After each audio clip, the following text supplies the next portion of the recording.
Hello there guys, and welcome to my channel. My name is PilotBoy94 and today I'm doing a little review type video of this wonderful aircraft from 1947, the Cessna 195 business liner with its radial engine. This aircraft was built before the times of the current Cessnas that you know, like the 172, the 152, and was built with a radial engine and actually climbs up really well, but I'll show you all that. And first things first, I'll jump into the cockpit and start the aircraft. I'm in a cold and dark state, so nothing's on. First things first is turn the master switch on, which turns on the battery. And if you listen carefully, you can actually hear a little whine, and that's the sound of the battery. Now we need to turn on the avionics and the alternator, and the magneto needs to go on. We will let the aircraft is good, and the fuel pumps are on. So the startup procedure is pretty much like any other prop type aircraft. We'll put the throttle in about a third of the way, increase the mixture, that's the prop, and there's a start button here. First things first, we'll turn on our nav switch and our beacon to tell people that the engines were starting. We'll shut the door as well,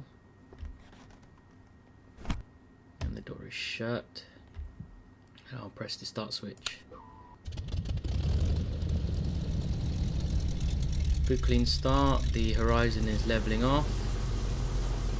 Okay, so now we need to set the altimeter like you would on a normal aircraft. The current altimeter, the pressure is 1020. 1020 is there.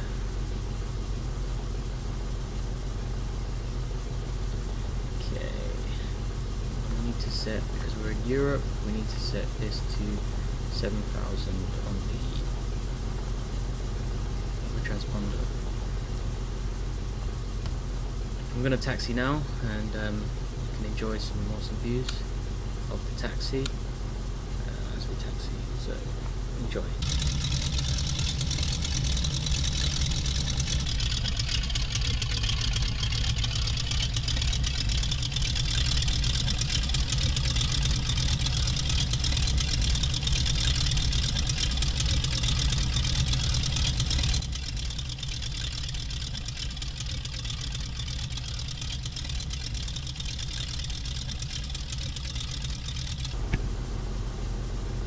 Alright guys, we are now at the foot of the runway here at Southampton. We'll be taking off now. We just need to prepare our aircraft for takeoff. So strobes on, landing lights on, and we are pretty much ready. No flaps for takeoff. There's only one flap sitting on this aircraft, which is a bit unusual, but that's fine. And we're ready to go. So I'll let you enjoy the sounds of this aircraft as we take off, and we'll taxi out. The aircraft takes off quite quickly, as I discovered the first time I actually flew the aircraft. It literally took off by itself, so I'm not too sure what the proper technique is for this aircraft, but full throttling it will make the aircraft just jump up, and I'll demonstrate that right now. And it's something different compared to most, especially tail dragger type aircraft. They normally pitch the tail up first, and then they end up going. So I'm going to full throttle the aircraft coming down the runway, just nice and slowly. There's a bit of a wind coming across the runway, so we're just using the rudder to hold us level. Look at this, the nose is already pitching forwards and the aircraft is already up in the air. See what I mean by how quick it goes up? She's an amazing aircraft, she handles awesomely. Despite her size, it's relatively large compared to the Cessna 172 and the 152, which are common training aircraft. I mean, this aircraft was built in 1947, as a business type aircraft, so the modern day equivalent in Cessna's terms would probably be something like the 202, which is now a turboprop.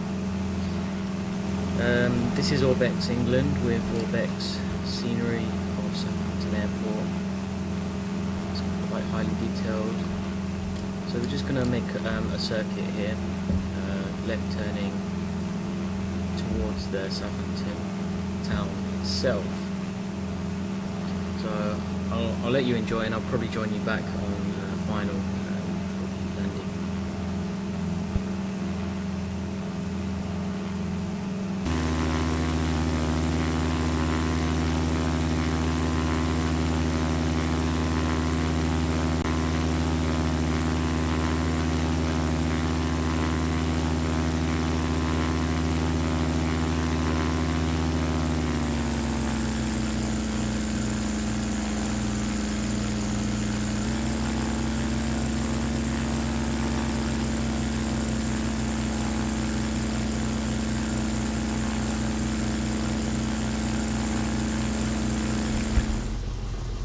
Right there guys, I'm back again.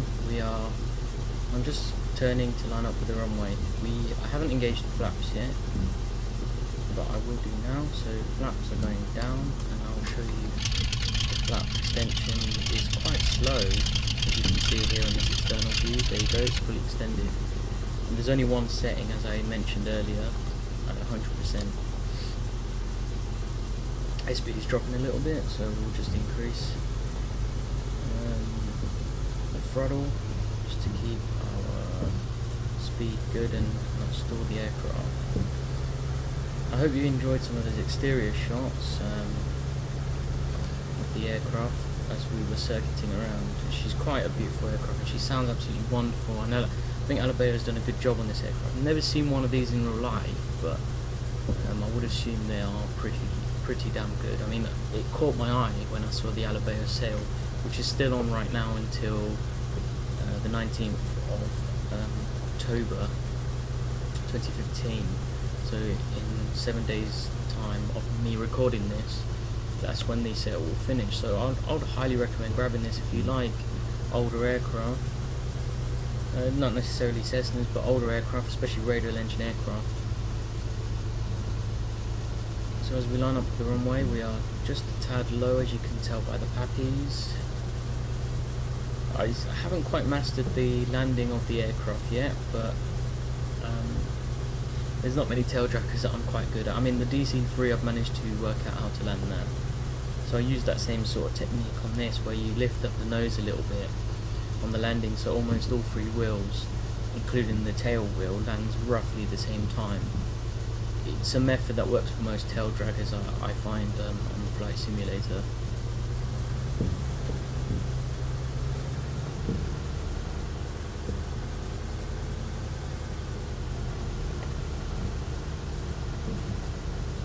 So now we're lined up with the runway, we're good on the pappies. The wind is very light, it's only 9 knots. It's coming from the north, so that's why we are landing here.